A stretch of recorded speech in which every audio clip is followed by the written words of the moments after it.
is going on, YouTube? So coming back with my next part for the NFL Draft Big Board. Yesterday I did the offensive linemen, so today it's time to move to the defensive side of the ball, and we have the defensive tackles. So obviously going to separate the defensive linemen out. I'm going to do defensive ends and then edge rushers as one video. I'm going to do linebackers as an entirely separate video from edge rushers and defensive ends. So move into my number one, and I had the 6'4", 320-pound defensive tackle out of Alabama, A'Shawn Robinson. So there's a couple ways I was leaning for the number one defensive tackle, and I think A'Shawn Robinson is the good choice for this. There's, for me, probably I'd say four defensive tackles that will be taken in the first round. It's honestly a pretty deep class between the late first and then maybe the middle of the fourth round. There will be probably quite a few defensive tackles taken.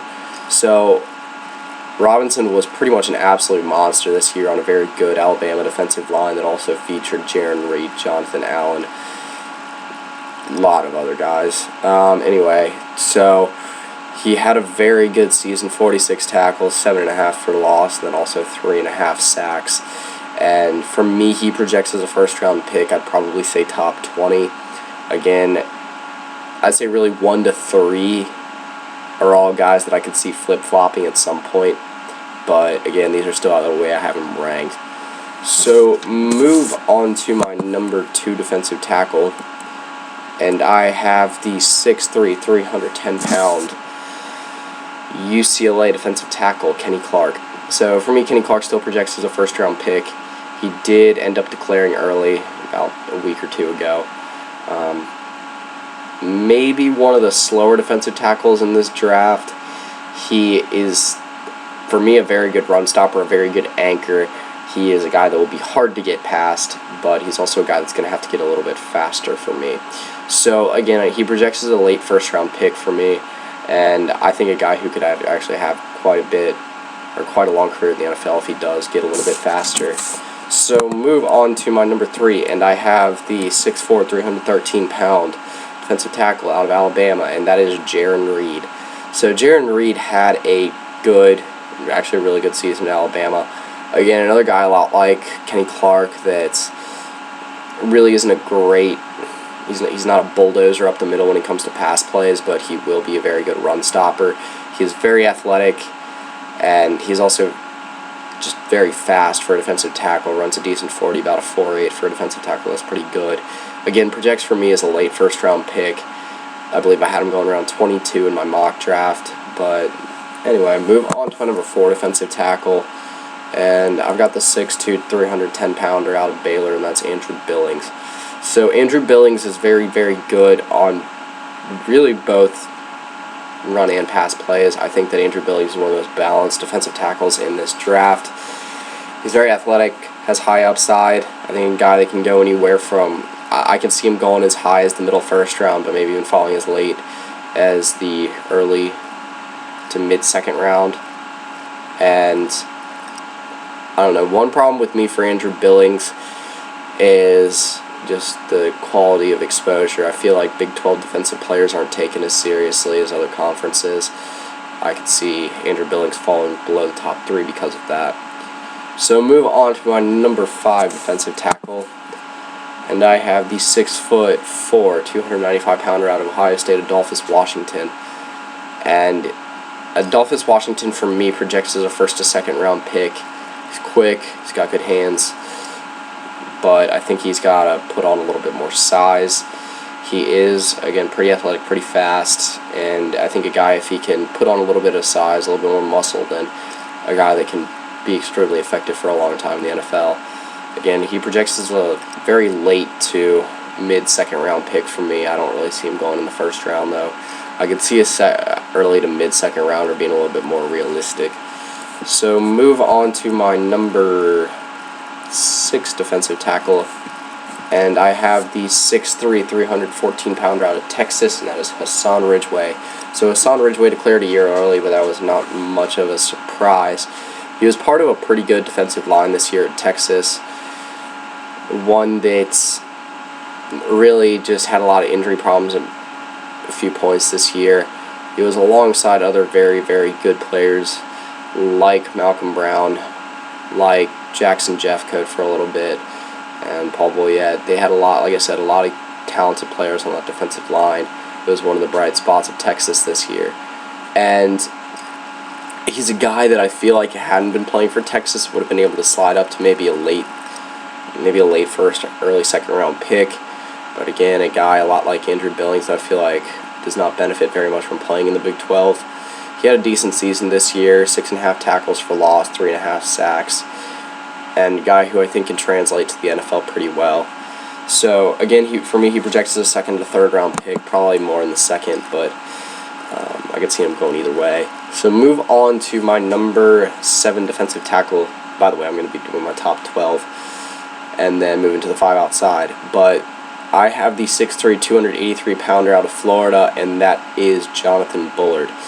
So Bullard, for me, can play either defensive end or defensive tackle. He's a little bit undersized for defensive tackle at 283 pounds. He is fast. He's very athletic. But he's also a guy that can rush the quarterback very well and could be able to translate over to defensive end if he took off maybe a few pounds and got a little bit faster. For me, he's probably going to be able to be useful really any position on the defensive line. I think he's a guy that will be a very solid pickup. For me, projects in the second to third round, probably late second if I could put him in an exact spot. But again, a guy that will be a very utilitarian sort of pick this year. So move on to my number 8 defensive tackle, and I have the 6'4", 325-pounder out of Penn State, Austin Johnson. So Austin Johnson was a guy who had a very good year, declared a year early, and really just, I don't know. I don't know if he could have benefited from another year at Penn State, but he's a guy for me that projects as a third, fourth round pick. Not a very big name. He's got good size, and I think he's a pretty NFL-ready guy. He's, like I said, not extremely fast. He is decently athletic, got good hands, and really just did have a big year this year. And a guy that I believe had around 6 or 7 sacks compared to, I was reading somewhere that said 1 for the rest of his career. So a guy that stepped up this year, and I think a guy that will be a very, a very serviceable sort of defensive tackle in the NFL, good rotation guy. So move on to my number 9 defensive tackle, and I've got the 6'2", 285-pounder out of Notre Dame, and that's Sheldon Day. Again, a lot like Jonathan Bullard, to me, could translate to either defensive end or defensive tackle. He's probably going to stay at defensive tackle, though. He's a little bit bigger, and he's a little bit slower than Jonathan Bullard. He had a few more tackles, though, and he's good at both, good on both the pass and the run. He had 2 forced fumbles this year, around 4 sacks, and really just a good year for Sheldon Day. And I think a guy that, again, is going to be a little bit of a project in the NFL, declared a year early. If he does drop down to defensive end, he's going to have to take off quite a bit of weight, get a little bit faster, runs about a 4.9 40, and that's going to have to get a little bit faster if he's going to play defensive end in the NFL. Alright, so move on to my number 10 defensive tackle, and I've got the 6'2", 300-pounder out of Nebraska, and that's Malik Collins. Now, Malik Collins is an absolute bulldozer up the middle. For me, Sheldon Day projects as a third, fourth round pick. I forgot to mention that. So Malik Collins is a guy that's not very fast, but he is a guy that is very disruptive up the middle, and also a guy that's a little bit slow. He's not the most athletic player in this class, and like I said, he is going to be a very good anchor for you up the middle. Hard to get past him in the run or pass game. Hard to step up and avoid him, but also a guy that, while he's not the absolute biggest defensive tackle in this draft, he is still a 300-pounder, but he runs about a 5'4" 40, so definitely pretty slow. He projects for me as a third, fourth round pick. I've got him a little bit higher than most people do. I think it's very useful to have a player like that on your team that is just an absolute stud up the middle that just puts an anchor right down in the middle of your defense. I could see him going as high as the second round if defensive tackle starts becoming a position of demand. a little bit earlier in the draft. Like I said, between the late first and then early to mid fourth round, there probably will be quite a bit of defensive tackles taken. So move on to my number 11 defensive tackle, and I've got the 6'2", 305-pounder out of Louisville, and that is Sheldon Rankins. So Sheldon Rankins to me is very similar to Maliek Collins in size and just way he plays the game. He's not a huge name. He will be playing the Senior Bowl. I think his stock could definitely use some help there. For me, he projects as a third, fourth round pick, but maybe go as high as a second with a good Senior Bowl. He obviously did not declare early, and honestly a pretty good year. 58 tackles, 13 for loss, 6 sacks. Very good year, and I think a guy, like I said, probably for me goes in the late third round, as that will be a very defensive tackle heavy part of the draft. So move on to my last defensive tackle, and I've got the 6'3", 316-pounder out of Louisiana Tech. That's Vernon Butler. So Vernon Butler, not the biggest name in this draft. For me, projects as a 4th to 5th round pick, but he's got very good measurables. Like I said, big guy, 316 pounds, but still runs about a 5'1", 40. A guy that I think could, with a big Senior Bowl and with a big combine, can really move up to maybe a early third, late second round pick. A little bit of a sleeper in this draft. Again, not a big name coming out of Louisiana Tech. Alright, so move into my 5 outside. I guess if I had to give it rankings, really the only guy that stands out to me is the first one I'm mentioning, and that's the 6'4", 285-pounder out of Penn State, and that's Anthony Zettel. So Zettel had a pretty good year this year for his senior year at Penn State. Some people say he's good for both defensive tackle and defensive end. He's a big guy, and 6'4", 284 pounds, again, taking off maybe 10 pounds and put on a little bit of speed since he only runs a 5-second 40. Could definitely help him. Again, a very utilitarian sort of pick. He can play in either a 4-3 or 3-4 defense, so he's versatile in that way as well. For me, he projects as a 4th round pick, or 4th to 5th round pick, a lot like Vernon Butler. Really the only guy that stands out to me in the 5 outside. So I guess if I had to give a 13th ranking, it would be to Anthony Zettel. So move on to my next on the 5 outside, and I've got the 6'6", 295-pounder out of Illinois, and that's Jihad Ward. Ward, very tall guy, but also very slow. Projects for me in a 5th round or later. And a guy that runs about a 5'4", 40, and for being 295 pounds, I think he could be a little bit faster. But also, if he puts on a few pounds and really just anchors himself, then I think he can be a guy that is a really good stabilizer up the middle. Pretty balanced guy, didn't have the biggest stats, so I think a guy that definitely could use a big Senior Bowl and could see his draft stock rise to maybe even being a 3rd or 4th round pick. Alright, so move on to my 3rd on the 5 outside, and I have the 6'5", 300-pounder out of Indiana, Darius Latham. So runs a decent 40 time for how big he is. Again, got good size. Not a guy who had a whole lot of exposure this year, being Indiana, also being suspended for a couple games. For me, again, projects as a 5th rounder later, and I don't know, a guy that obviously had a little bit of trouble at Indiana and will probably lose some stock because of it.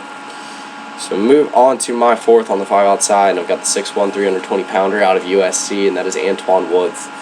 So Antwaun Woods, very stocky guy. Obviously, you can get that from his size. Very good run stopper, and a guy that probably will fit in well with a decent defensive rotation. Guy that's pretty fast for his size as well, running about a 5'1" to 5'2", 40. So again, for me, projects as probably a 5th to 6th round pick, but a guy that I could maybe see even sliding up to the 4th round. So move on to my last defensive end on the 5 outside, and I have the 6'5", 300-pounder out of Mississippi State, and that is Chris Jones. So Jones is a decently fast guy for his size, runs about a 5-second flat 40, and is probably a guy that I don't know, he's not participating in the Senior Bowl. So with a good combine, I think a guy that can maybe even slide up to being a 3rd round pick. Again, he's got some pretty intriguing measurables, and maybe something that a team is worth he's worth taking a risk on. Alright, so that does it for my defensive tackle rankings. I will be coming back tomorrow with my defensive end and edge rusher rankings. That one is one I've been looking forward to do, as it's always a fun thing to talk about, one of the more intriguing positions in the draft, so that's pretty much it. See ya. So, coming back with my part 3 of the NFL Draft Big Board. So today I'm doing my wide receiver rankings, and since wide receiver is generally has a deeper amount of picks than quarterback or running back, I'm going to do top 12 instead of top 10. Not a big difference, but anyway, moving.